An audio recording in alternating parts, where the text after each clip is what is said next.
Dengan Abdul di sini, saya akan buat satu tutorial tentang firewall karena pertanyaan yang masuk banyak banget. Di Meshcloud kebetulan ada fitur firewall ya, geng. Jadi firewall ini berada di atas VM kita, tapi tanpa ada tambahan suatu aplikasi apapun. Jadi kita masukkan ke dalam salah satu fitur di dalam VM yang sudah ada setup firewall secara minimalis ya, geng. Jadi kita cuman block IP, low IP, block port, low port, terus kemudian whitelist IP. Jadi seperti itu aja. Jadi kita belum masuk ke firewall seperti firewallnya router seperti Mikrotik atau pfSense, di mana bisa forwarding IP, balancing apa dan lain-lain seperti itu ya. Tapi fitur ini benar-benar sangat bermanfaat, geng, untuk teman-teman, di mana teman-teman itu akan sangat terbantu dengan adanya firewall ini. Dari banyaknya kasus add-on yang kebobolan itu kebanyakan adalah firewall Windows-nya mati, geng, seperti itu. Jadi firewall Windows-nya mati, kemudian portnya semuanya ke open public, dan banyak orang bisa akses ke add-on tertentu ya. Bagaimana mereka cara kerjanya itu juga kita belum tahu sampai ke sana. Tapi dengan adanya port yang terbuka itu hampir semua korban yang kebobolan itu adalah mereka tidak paham mengenai firewall, geng. Jadi di sini kita sediakan sedikit tutorial gimana caranya kita setup firewall ini secara secara sederhana seperti itu. Oke, langsung aja. Di sini langsung kita ke firewall yang sebelumnya kita sudah buatkan tutorial bagaimana kita snapshot, bagaimana kita buatkan backup, bagaimana kita upgrade downgrade upgrade downgrade server kita, bagaimana kita pindah-pindah tier, pindah-pindah prosesor seperti itu, geng. Oke, langsung saja kita masuk ke dalam table firewall yang berada di dalam instant. Kita pilih salah satu instant kita, yang mana saja bebas. Kebetulan saya buatkan satu tulisan di atas di sini, setup firewall seperti itu. Nah, di sini langsung mengarah ke table firewall. Nah, di sini, geng, firewall itu kita mengadopsi dua parameter utama ya, yaitu accept atau allow, terus kemudian drop atau blocking gitu. Jadi pada dasarnya VM itu ketika di-create dia auto allow, geng. Jadi dari si firewall ini ngopen semua tanpa adanya filter apapun terhadap VM kita gitu. Jadi firewall itu ditentukan atau disetting secara manual oleh para teman-teman yang menggunakan VM gitu. Nah, di sini defaultnya adalah allow atau accept, di mana semua firewall terbuka. Ini biasanya teman-teman yang sudah mahir tentang firewall, yang sudah mahir tentang bagaimana caranya memainkan lika-liku port seperti itu. Jadi kalau teman-teman yang mahir, misalnya teman-teman yang mahir nih di server Linux misalnya, itu port buka aja semua gitu. Ya toh aplikasi-aplikasinya saya yang menentukan, port kebuka tapi kan kosong, tidak ada aplikasi yang berjalan di port tersebut seperti itu. Jadi itu kita allow gitu. Jadi biar teman-teman bisa remote desktop, bisa remote VNC, bisa yang lain-lainnya. Di sini kita auto accept, geng, seperti itu. Jadi sama seperti kebanyakan VPS di luaran. Nah, di sini teman-teman server pulsa kebanyakan kebingungan bagaimana sih caranya nutup port dan lain-lain. Nah, di sini saya buatkan satu pilihan lagi. Di sini defaultnya adalah drop. Nah, default drop di sini adalah semua port yang ada itu ditutup, geng. Gitu. Jadi kita balik dengan kondisi yang low, yang accept. Di sini kita pilihnya yang drop. Nah, drop ini adalah semua port kita tutup. Gitu. Udahlah, daripada saya bingung, daripada saya ini itu dan lain-lain, semua portnya kita tutup aja. Nanti akan kita open yang perlu aja seperti itu. Nah, di sini kita IP-nya 135. Tadi saya sudah setting untuk remote desktop. Nah, sorry. Kita setting, oh sorry ini drop ya geng, sorry. Kita accept dulu, nah biar bisa. Nah ini defaultnya accept, allow, artinya semua portnya dibuka. Nah di sini juga remote desktop bisa di remote geng, seperti itu. Nah di sini remote desktop bisa di allow. Nah di sini dia langsung bisa di remote. Nah terus gimana caranya kalau kita drop? Nah, kalau kita drop remote desktop di sini nggak bisa di remote, geng. Dia akan loading terus sampai nanti dia bener-bener time out. Artinya apa? Firewall yang kita pakai drop di sini dia bekerja. Nah, terus gimana dong caranya?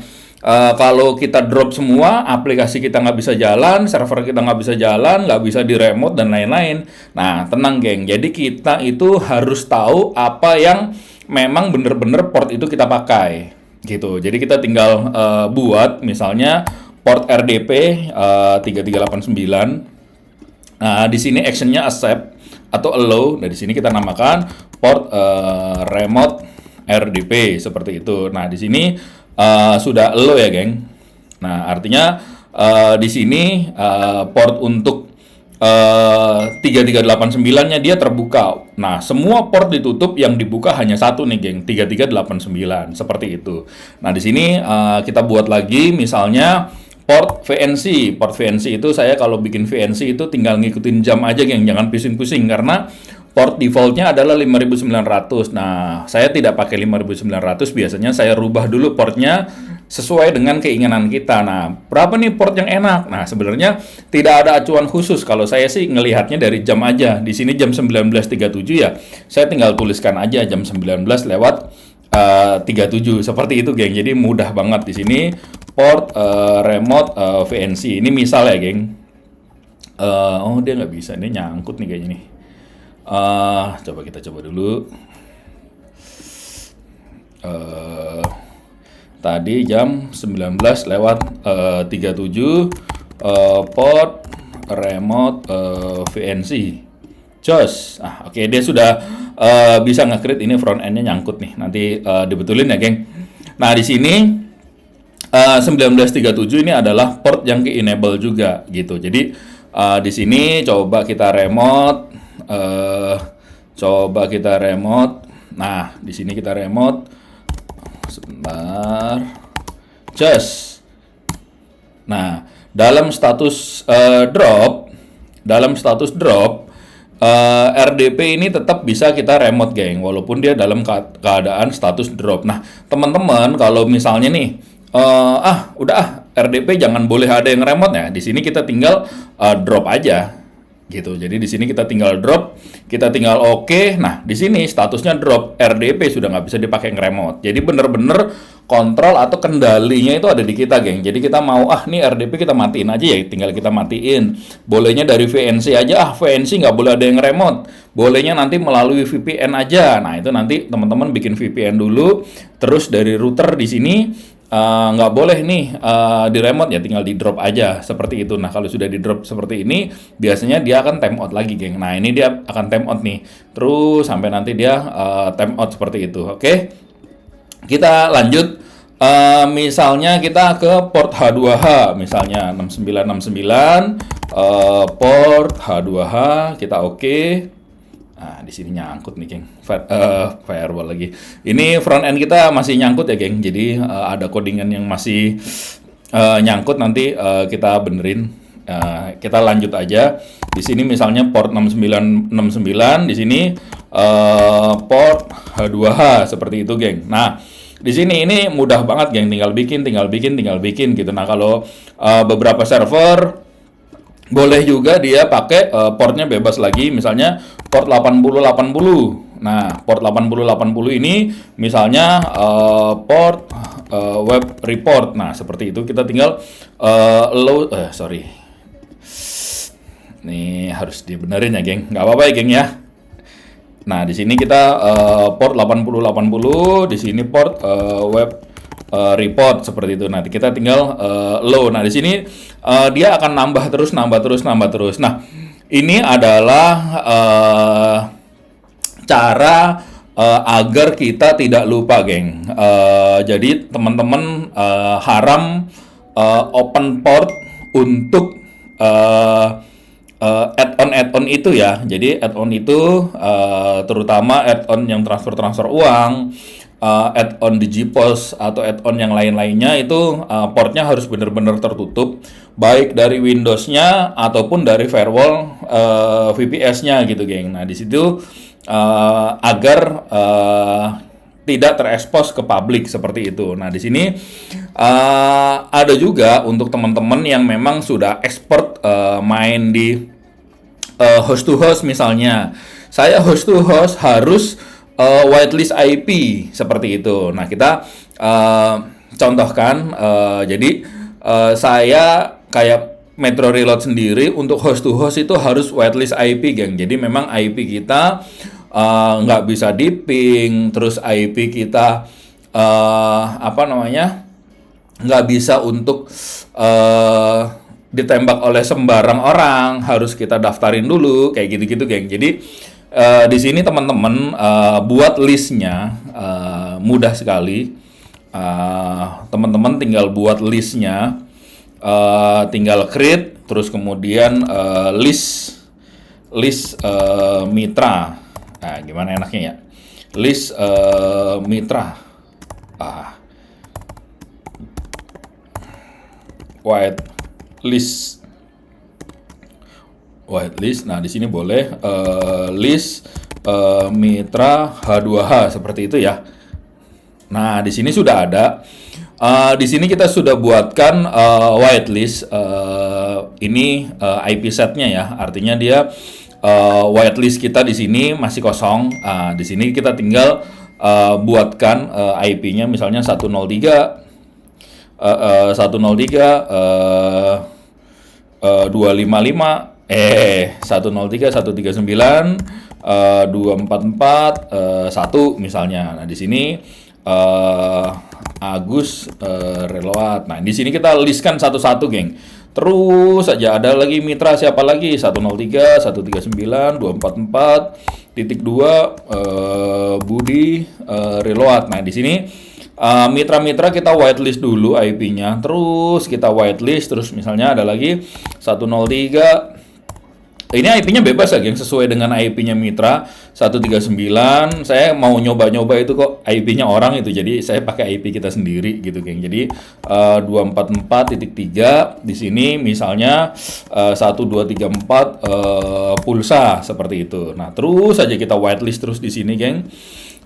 Lagi 103 139 244.4 di sini Indonesia IDN Reload misalnya. Nah, di sini kita bikin, dia bakal terus nambah terus gitu, geng. Jadi sampai bener-bener semua mitra kita whitelist di sini gitu, geng. Jadi IP kita ini nggak sembarang bisa ditembak sama orang gitu. Nah, ini IP set ini misalnya nih semuanya nanti akan di drop, nggak boleh open gitu. Nah, di sini yang di open hanya satu port aja atau hanya beberapa port. Nah, salah satu port untuk IP whitelist ini kita tentukan, misalnya port berapa ya?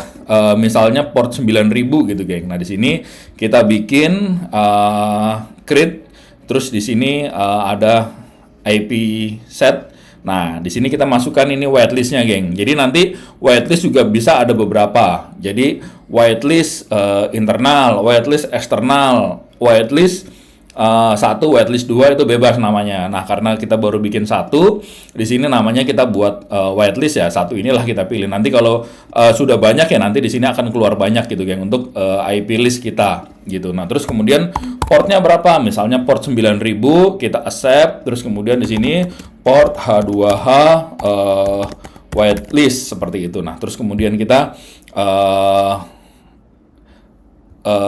approve. Nah, di sini sudah kebuka, geng. Nah, terus kalau mau nambahin gimana? Tinggal tambahin. Misalnya Om daftar host to host atau Om daftar IP-nya berapa? Nah, kita tinggal di ketik aja 103 139 244 misalnya 200 misalnya, atau 10 misalnya seperti itu ya.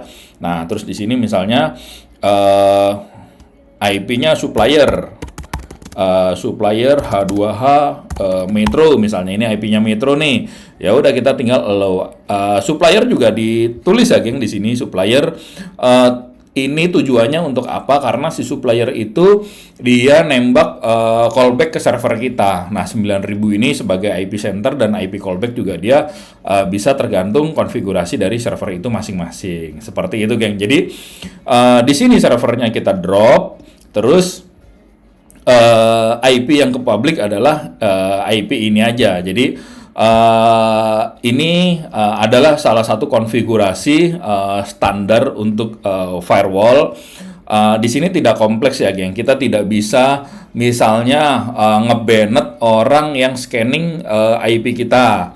Misalnya kita mau load balance, misalnya kita mau forwarding port, apa dan lain-lain, itu nggak bisa. Itu biasanya harus pakai Mikrotik atau pfSense atau memang perangkat atau aplikasi firewall secara khusus gitu. Jadi ini adalah port firewall, ini adalah firewall standar atau minimalis, geng. Tapi ini manfaatnya sangat luar biasa buat kita-kita para pemain server pulsa ataupun teman-teman yang lain seperti itu ya. Ini setup seperti ini sudah cantik banget, teman-teman. Sudah tinggal implementasi. Nah, teman-teman juga tinggal edit aja. Misalnya, aduh portnya jangan 8080, kita pengennya 8081 atau ini yang di drop gitu. Atau nanti sesuai dengan kebutuhan teman-teman, bebas mau buat IP seperti apa, seperti itu. Nah, kembali lagi, geng. Nah, di sini ini adalah firewall kita yang di sini adalah